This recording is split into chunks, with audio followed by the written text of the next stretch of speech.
जो हो गया उसे सोचा नहीं करते, जो मिल गया उसे खोया नहीं करते, हासिल उन्हें होती है सफलता जो वक्त और हालात पर रोया नहीं करते। नमस्कार दोस्तों, आपके अपने चैनल स्टडी संग्राम पर स्वागत है। टारगेट 6 जुलाई का हम लेकर चल रहे हैं उत्तर प्रदेश बीएड प्रवेश परीक्षा के लिए, जिसमें आपको सामान्य ज्ञान का फुल पेपर करा है और आपको प्रत्येक सही उत्तर के लिए 2 अंक प्रदान किए जाएंगे। आप लोग जोड़ लीजिएगा, अपना पेन पेपर ले लीजिए, 2 अंक प्रदान किए जाएंगे और गलत उत्तर पर 0.66 अंक काट लिए जाएंगे। बिल्कुल एग्जाम है, आप अपने हिसाब से इसे सेट कर सकते हैं। पेन पेपर ले लीजिए, आपके कितने सही हो रहे हैं, फुल पेपर आपका है। जितने यहां पर प्रश्न आएंगे उतने प्रश्न आपके एग्जाम में भी आएंगे और उतने नंबर भी आपके एग्जाम में आने वाले हैं। तो चलिए, पहला ही प्रश्न आपकी स्क्रीन पर है, बताइएगा मोहनजोदड़ो का स्थानीय नाम क्या है? बताइएगा रेगिस्तान का टीला, नदी मुख का टीला, मृतकों का टीला या जीवन का टीला। मोहनजोदड़ो का स्थानीय नाम आपको बताना क्या हो जाएगा, तो मृतकों का टीला आपका बिल्कुल करेक्ट आंसर हो जाएगा। नेक्स्ट हम केवल आंसर देंगे और उत्तर जो है प्रश्न बताएंगे, आपको केवल मिलाना है कितने सही हो रहे हैं। उत्तर प्रदेश की किस शहर को भारत की सांस्कृतिक राजधानी के नाम से जाना जाता है? बस्ती, मथुरा, वाराणसी या बांदा। सब लोग जैसे पूछते हैं क्या उत्तर प्रदेश की राजधानी तो आप जानते हैं कि लखनऊ है, लेकिन सांस्कृतिक राजधानी आप नहीं जानते हैं, एग्जामिनर यही पूछ लेगा। बस्ती, मथुरा, वाराणसी या बांदा, बताइएगा 2 का आंसर दीजिएगा क्या हो जाएगा, तो सांस्कृतिक राजधानी क्या हो जाएगी, वाराणसी आपका बिल्कुल करेक्ट आंसर हो जाएगा। नेक्स्ट क्वेश्चन बताइएगा बुद्ध किस वंश से संबंधित थे? ज्ञातक वंश से, मौर्य वंश से, शाक्य कुल से या कुरु वंश से? बताइएगा बुद्ध जो है किस वंश से संबंधित थे। सभी लोग अपने प्रश्नों का मिलान करते चलिएगा कितने सही हो रहे हैं आपके, और बिल्कुल आपकी अगर तैयारी है तो यहां से आपके अच्छे नंबर आएंगे। अब 3 का आंसर दीजिएगा बुद्ध किस वंश से संबंधित थे, तो बुद्ध किस वंश से, शाक्य कुल से संबंधित थे। नेक्स्ट आप बताइएगा कि आपको क्वेश्चन प्रथम बौद्ध परिषद कहां आयोजित होती है? प्रथम बौद्ध परिषद कहां आयोजित होती है? वैशाली, कश्मीर, राजगृह, पाटलिपुत्र। इसमें आंसर आपको देना है कि सर कहां आयोजित होगी, तो कहां होगी, राजगृह में होगी। कहां होगी प्रथम बौद्ध परिषद आयोजित कहां हुई थी? राजगृह में हुई थी। आपका बिल्कुल करेक्ट आंसर हो जाएगा। अगर आपने ऑप्शन नंबर सी दिया तो आप बिल्कुल करेक्ट हो जाएंगे। जैन धर्म का पहला तीर्थंकर किसे माना जाता है? जैन धर्म में कितने तीर्थंकर हुए? 24 तीर्थंकर हुए। अगर ये जैन धर्म, बौद्ध धर्म, सिख धर्म और जितने इंपॉर्टेंट टॉपिक हैं, जितने प्रीवियस ईयर में पूछे गए, अगर आपने नहीं पढ़ा है, आप प्लेलिस्ट चेक कीजिए स्टडी संग्राम की हमारी, जिसमें आपको मिल जाएंगी सामान्य ज्ञान की मास्टर क्लास 12, जिसको आप देख सकते हैं। 12 क्लास आपके लिए इंपॉर्टेंट है और आपके प्रीवियस ईयर को कंप्लीट करते हुए और नए प्रश्नों का भी उसमें सम्मिलित किया गया है और आपके डायरेक्ट उस बोर्ड क्लास से प्रश्न आने निश्चित है। उसमें जैन धर्म से एक भी प्रश्न नहीं छूटेगा अगर आपका आएगा, और 2 से 3 प्रश्न तो आने ही आने। तो इसमें बता दीजिए कि सर पहला तीर्थंकर किसे कहा जाता है? पार्श्वनाथ, महावीर स्वामी, ऋषभ देव या अजीतनाथ को। 5 नंबर का आंसर दीजिएगा, कौन सा आपका बिल्कुल सही आंसर हो जाएगा। 5 नंबर का बिल्कुल करेक्ट आंसर दीजिएगा। तो पहला तीर्थंकर कौन होते हैं सर? ऋषभ देव हो जाते हैं। ऋषभ देव कौन होते हैं? पहले तीर्थंकर होते हैं। जबकि 23वें आपसे अगर एग्जामिनर पूछेगा तो आपको 23वें कौन है? पार्श्वनाथ हो जाएंगे। नेक्स्ट आप बताइएगा 6 नंबर का महावीर, वर्धमान महावीर जो थे, आपसे पूछा जाएगा महावीर के बचपन का क्या नाम था, तो वर्धमान था। लेकिन यहां पे पूछ लिया वर्धमान महावीर ने महापरिनिर्वाण कहां प्राप्त किया था? पावापुरी में, सारनाथ, वैशाली, श्रवण बेलगोला। ये पावापुरी लिखा हुआ है, आप समझिए पावापुरी। अब बताइएगा इसमें आपका आंसर कौन सा सही हो जाएगा, तो सर पावापुरी आपका बिल्कुल करेक्ट आंसर हो जाएगा। महापरिनिर्वाण कहां प्राप्त किया था? पावापुरी में प्राप्त किया था। नेक्स्ट क्वेश्चन बताइएगा 7 कलिंग युद्ध के बाद निम्नलिखित में से किसने अशोक के रूपांतरण को दर्ज किया? कलिंग युद्ध के बाद अशोक जो है भीषण रक्तपात को देखकर क्या है, वह बिल्कुल समझ लीजिए साधारण हो जाते हैं। तो अशोक उसको दर्ज किसने किया था, ये बताइए। राग एक्टिंग द्वितीय ने, राग एक्टिंग 4th ने, राग एक्टिंग 6th ने, राग एक्टिंग 8 ने। बताइएगा 7 नंबर का आंसर दीजिएगा, कौन हो जाएगा, तो ऑप्शन नंबर डी आपका बिल्कुल करेक्ट आंसर हो जाएगा। राग एक्टिंग 8 जो है थे अशोक के रूपांतरण को दर्ज किया था। नेक्स्ट क्वेश्चन बताइएगा बंगाल में दोहरी शासन व्यवस्था को किसने समाप्त किया था? बंगाल में दोहरी शासन व्यवस्था को समाप्त किसने किया था? Warren Hastings, Lord Cornwallis, Lord Clive या लॉर्ड डलहौजी? बताइएगा 8 नंबर का आंसर दीजिएगा। काफी इंपॉर्टेंट प्रश्न आपकी स्क्रीन पर है। तो कौन से हो जाएंगे? वारेन हेस्टिंग हो जाएंगे। कौन से होते हैं सर? वारेन हेस्टिंग हो जाते हैं। या बंगाल का प्रथम गवर्नर जनरल भी होता है। वारेन हेस्टिंग को क्या बनाया जाता है? बंगाल का प्रथम गवर्नर जनरल भी बनाया जाता है, और यह बंगाल की दोहरी शासन व्यवस्था को भी समाप्त करता है। नेक्स्ट क्वेश्चन बताइएगा 9 नंबर का आंसर दीजिएगा। किनके सिक्के संगीत के प्रति उनका प्रेम दिखाते हैं? किनके सिक्के थे जो संगीत के प्रति प्रेम दिखाते हैं? मौर्य के, नंदों के, गुप्तों के या चोलों के? 9 नंबर का आंसर दीजिएगा सुपर फास्ट मोड में कि कौन सा हो जाएगा। तो संगीत के प्रति उनका प्रेम कौन दर्शाते हैं? गुप्त वंश में। और कैसे बीड़ा वादन करते हुए दिखाया गया है? सिक्कों में किसे बीड़ा वादन करते हुए किस गुप्त शासक को दिखाया गया है? तो वह समुद्रगुप्त हो जाता है। कौन हो जाता है? समुद्रगुप्त आपका बिल्कुल करेक्ट आंसर हो जाता है। 10 नंबर का आंसर दीजिएगा। भारतीय नेपोलियन के नाम से कौन सा हिंदू राजा विख्यात था? अभी हमने बताया भारतीय नेपोलियन के नाम से कौन सा शासक राजा विख्यात था? चंद्रगुप्त, समुद्रगुप्त, बिंबिसार, अजातशत्रु? 10 का आंसर दीजिएगा। कौन सा आपका सही हो जाएगा?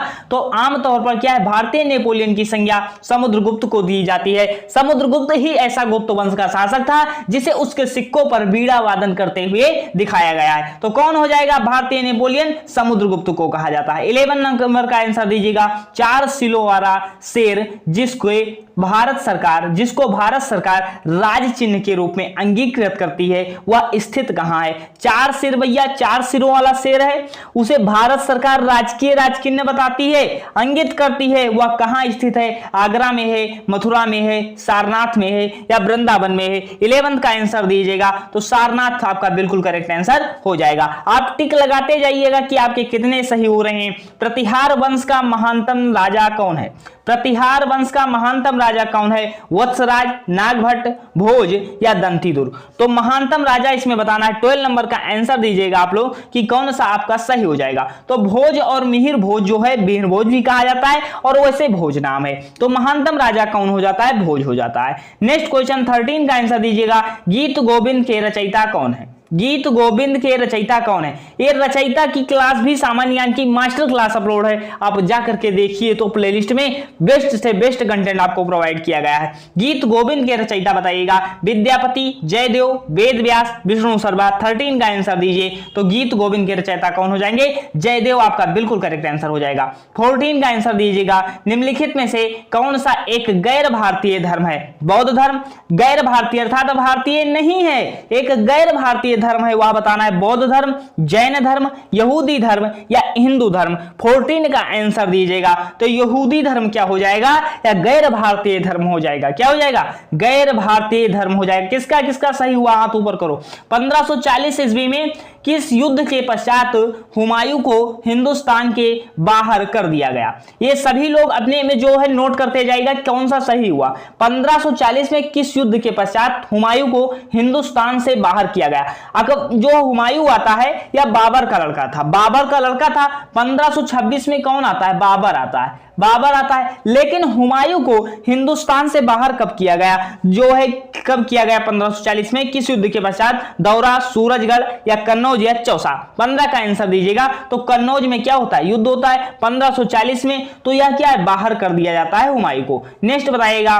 निम्नलिखित में से कौन सा शासक भारत आने वाला पहला अंग्रेजी जहाज था? कौन सा भारत आने वाला पहला अंग्रेजी जहाज बताना है कि कौन सा था? तो बताइए। Elizabeth, Bengal, Red Dragon, Mayflower? तो पहला जहाज आपको बताना है, अंग्रेजी जहाज जो भारत आया था। तो आपका 16 नंबर का आंसर दीजिएगा। क्या आपका हो जाएगा? रेड ड्रैगन आपका बिल्कुल करेक्ट आंसर हो जाएगा। क्या हो जाएगा? रेड ड्रैगन आपका बिल्कुल करेक्ट आंसर हो जाएगा। या अंग्रेजी पहला अंग्रेजी जहाज था जो भारत आया था। नेक्स्ट बताइएगा। 17 नंबर का क्वेश्चन दीजिएगा, आंसर दीजिएगा। मानव शरीर का कौन सा अंग जो है इंसुलिन पैदा करता है? कौन सा अंग इंसुलिन पैदा करता है? बताइए। यकृत, अग्नाशय, तिल्ली, पित्ताशय? बताइएगा। 17 का आंसर दीजिएगा। कौन सा सही हो जाएगा? तो अग्नाशय आपका बिल्कुल करेक्ट आंसर हो जाएगा, जो कि आपका इंसुलिन का निर्माण करता है। नेक्स्ट क्वेश्चन बताइएगा। रविन्द्रनाथ टैगोर द्वारा लिखित गीत जन गण मन जनगण मन जो है 1912 में किस नाम से प्रकाशित हुआ था? ये जो है 1911 में कब गाया जाता है? कलकत्ता अधिवेशन में 1911 में सर्वप्रथम गाया जाता है। 1911 में सर्वप्रथम गाया जाता है। लेकिन पूछा है इसे किस नाम से प्रकाशित किया गया था? या राष्ट्र जागृति, तत्वबोधिनी, भारत भाग्य विधाता, उपयुक्त में से कोई नहीं। 18 नंबर का आंसर दीजिएगा आपका बिल्कुल कौन सा करेक्ट आंसर हो जाएगा? तो भारत भाग्य विधाता के नाम से विख्यात हुआ था। क्या हुआ था? भारत भाग्य विधाता 1912 में जनगण मन सर्वप्रथम विख्यात हुआ था। नेक्स्ट बताएगा 19 नंबर का क्वेश्चन का आंसर दीजिएगा। रविन्द्रनाथ टैगोर की गीतांजलि किसका संग्रह है?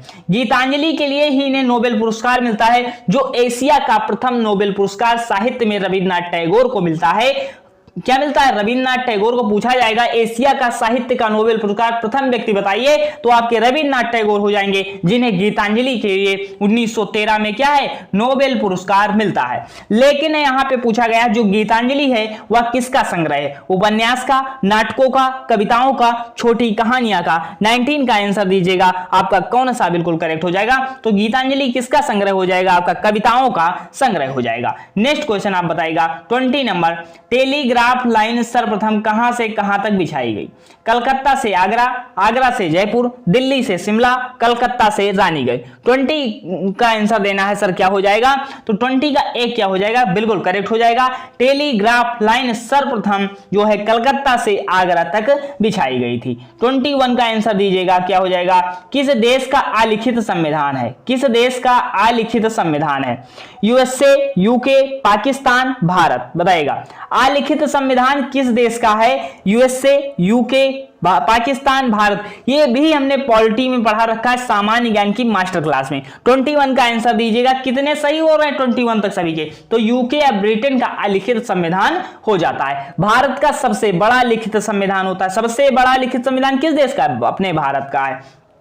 नेक्स्ट बताइएगा 22 का आंसर दीजिएगा। भारत की संविधान सभा का संवैधानिक सलाहकार कौन था? बताइएगा संवैधानिक सलाहकार कौन था? Doctor Rajendra Prasad, doctor B R. Ambedkar, sir B N. Rao, K M. Munshi? 22 का आंसर आपको देना है, क्या हो जाएगा? तो संवैधानिक सलाहकार कौन था? बी.एन. राव हो जाएंगे। कौन हो जाएंगे? बी.एन. राव आपका बिल्कुल करेक्ट आंसर हो जाएगा, अगर आपने ऑप्शन नंबर सी चुना। नेक्स्ट बताइएगा 23 का आंसर दीजिएगा। प्रेस की स्वतंत्रता भारतीय संविधान के किस अनुच्छेद से मिलती है? अनुच्छेद 19, अनुच्छेद 21, अनुच्छेद 14, अनुच्छेद 16? प्रेस की स्वतंत्रता भारतीय संविधान के किस अनुच्छेद से मिलती है? 23 का आंसर देना। तो 19 अनुच्छेद 19 के तहत प्रेस की स्वतंत्रता का अधिकार मिलता है। नेक्स्ट बताइएगा कि राष्ट्रपति ने अब तक कितनी बार राष्ट्रीय आपातकाल की घोषणा की है? राष्ट्रीय आपातकाल कितनी बार लगा? केवल एक बार, केवल 2 बार, केवल 3 बार? बताइएगा कितनी बार लगा है? राष्ट्रीय आपातकाल की घोषणा कितनी बार हुई है? तो 3 बार हुई है। कब तक हुई है? 3 बार हुई है सर। 1962 में हुई है, 1971 में हुई है, और कब हुई है सर? 1975 में हुई है। 3 बार हुई है राष्ट्रीय आपातकाल की घोषणा। आपसे हम राष्ट्रीय आपातकाल नहीं, वित्तीय आपातकाल की पूछ लें। वित्तीय आपातकाल की घोषणा कब हुई है? तो अभी तक वित्तीय आपातकाल की घोषणा कभी नहीं हुई है।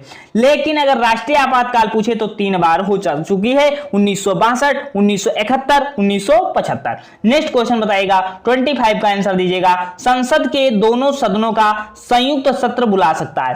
संसद के दोनों सदनों को सत्र जो है कौन बुलाता है? राष्ट्रपति, प्रधानमंत्री, लोकसभा अध्यक्ष या उपराष्ट्रपति? 25 का आंसर दीजिएगा। संयुक्त सत्र कौन बुला सकता है? तो राष्ट्रपति बुलाएगा। कौन बुलाएगा? राष्ट्रपति बुलाएगा। राष्ट्रपति किस अनुच्छेद में? अनुच्छेद 52 में भारत का एक राष्ट्रपति होगा। नेक्स्ट क्वेश्चन बताइएगा 26 का। भारत का राष्ट्रपति अपने पद पर पुनर्निर्वाचन के लिए कितनी बार खड़ा हो सकता है?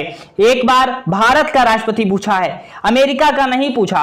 2 बार, 3 बार, जितनी बार चाहे। 26 का आंसर दीजिएगा। तो अपने यहां एक प्रावधान है कि चाहे जो राष्ट्रपति हो वह जितनी बार चाहे वह उतनी बार खड़ा हो सकता है पुनर्निर्वाचन के लिए। तो अपने यहां बिल्कुल क्या है, आप खड़े हो हो जाइए, चाहे जितनी बार जीतिए। नेक्स्ट क्वेश्चन बताइएगा 27 का आंसर दीजिएगा।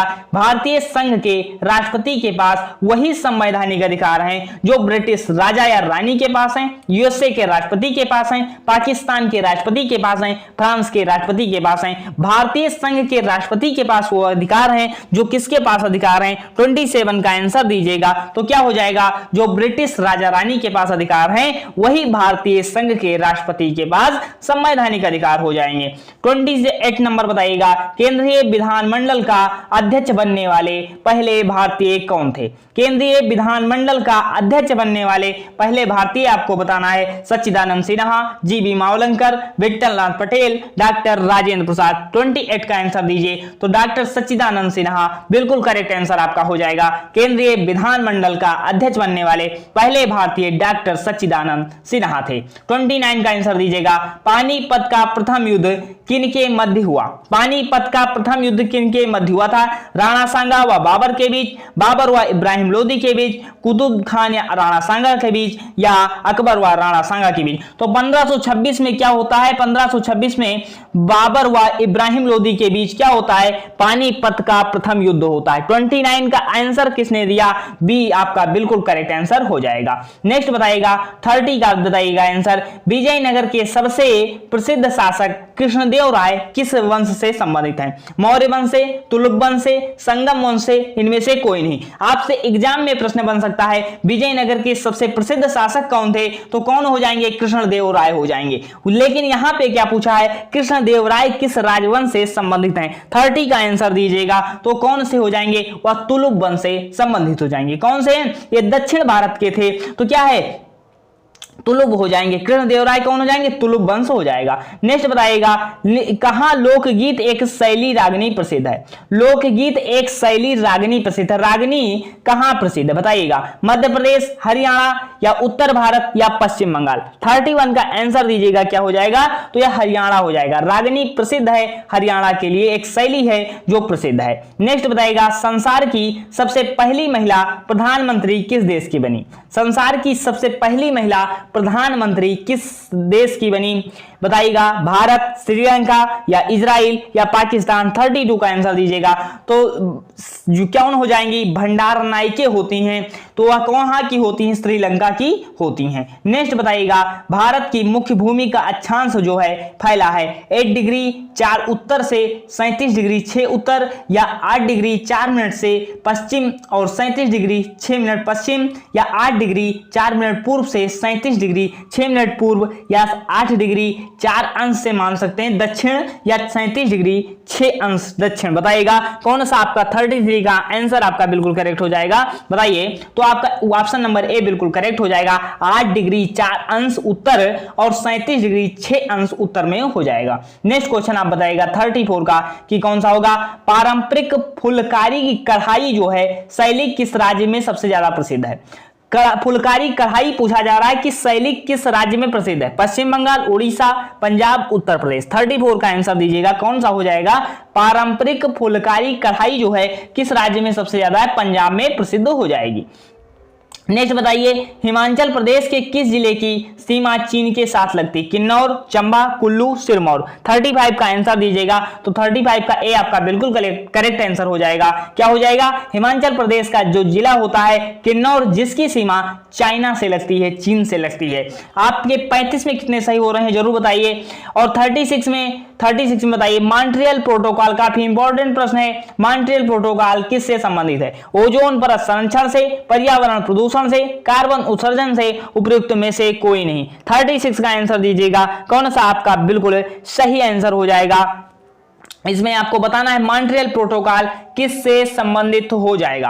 ओजोन परत के संरक्षण से हो जाएगा। क्या हो जाएगा? ओजोन परत के संरक्षण से संबंधित हो जाएगा। 37 का आंसर दीजिएगा। निम्नलिखित में से किस वर्ष में दादा भाई नौरोजी ने स्व सरकार या स्वराज को कांग्रेस के लक्ष्य के रूप में घोषित किया था? दादा भाई नौरोजी कौन कहे जाते हैं? सबसे वृद्ध व्यक्ति, the grand old man of India कहा जाता है। लेकिन इन्होंने स्वराज को कांग्रेस के लक्ष्य के रूप में कब घोषित किया? कलकत्ता अधिवेशन, लाहौर अधिवेशन, बॉम्बे अधिवेशन या सूरत अधिवेशन? 37 का सर आंसर देना है आपको। क्या हो जाएगा? तो कलकत्ता अधिवेशन में इन्होंने कांग्रेस के लक्ष्य को स्वराज का लक्ष्य माना, तो क्या स्वराज घोषित किया कलकत्ता अधिवेशन में। नेक्स्ट बताइएगा 38 का आंसर दीजिएगा।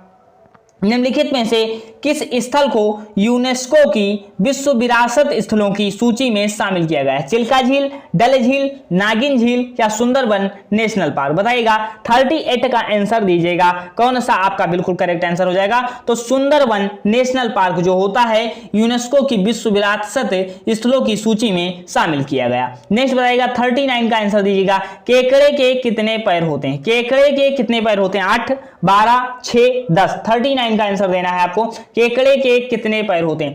केकड़े का वैज्ञानिक नाम पूछ ले तो कार्सिनस होता है। केकड़े का वैज्ञानिक नाम अगर आपसे पूछ ले तो क्या हो जाएगा? कार्सिनस होता है, कार्सिनस होता है। लेकिन पूछा गया केकड़े के पैर कितने होते हैं, तो केकड़े के पैर कितने हो जाएंगे? 8 पैर होते हैं। नेक्स्ट बताइएगा 40 का आंसर दीजिएगा। आपका बिल्कुल करेक्ट होना चाहिए कि संविधान का उल्लंघन करने के लिए किसके निष्कासन को महाभियोग की प्रक्रिया से जो है आरंभ किया जाता है? क्या बताइएगा इसका आंसर कि संविधान का उल्लंघन करने के लिए किसके निष्कासन को महाभियोग की प्रक्रिया से आरंभ किया जाता है? उपराष्ट्रपति, राष्ट्रपति, प्रधानमंत्री या सभापति? 40 का आंसर आपको देना है। समझिएगा इस प्रश्न को, क्या हो जाएगा? तो राष्ट्रपति से शुरुआत की जाती है। जैसे संविधान का उल्लंघन किया है अगर ने जो, तो निष्कासन को महाभियोग की प्रक्रिया से आरंभ किया जाएगा। जैसे राष्ट्रपति है तो अगर संविधान का उल्लंघन करेगा तो उसे अगर निकालना है तो महाभियोग की प्रक्रिया से हम उसे निकालने की प्रक्रिया आरंभ करेंगे। नेक्स्ट बताइएगा 41। नरेंद्र मोदी ने पहली बार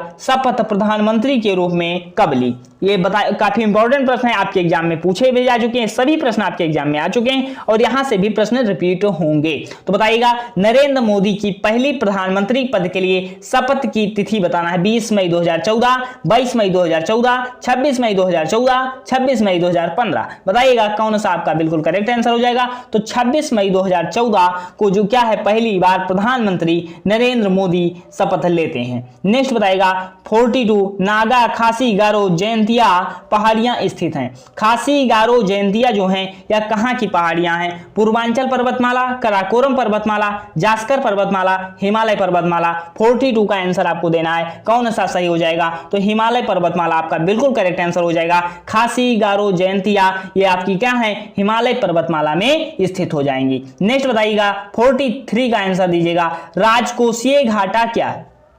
राजकोषीय घाटा क्या है? कि ऐसी स्थिति जहां सरकार की आय, कर, प्राप्तियां व्यय पूर्त करने में विफल हो जाती है, सामान्य मूल्य स्तर में निरंतर वृद्धि होती है, राजस्व घाटे की पूर्ति करने के लिए सरकार द्वारा उधार ली गई धनराशि या विनिमय दर में गिरावट जिससे अन्य मुद्राओं की तुलना में मुद्रा का मूल्य घट जाता है। बताइएगा 43 का आंसर देना है आपको।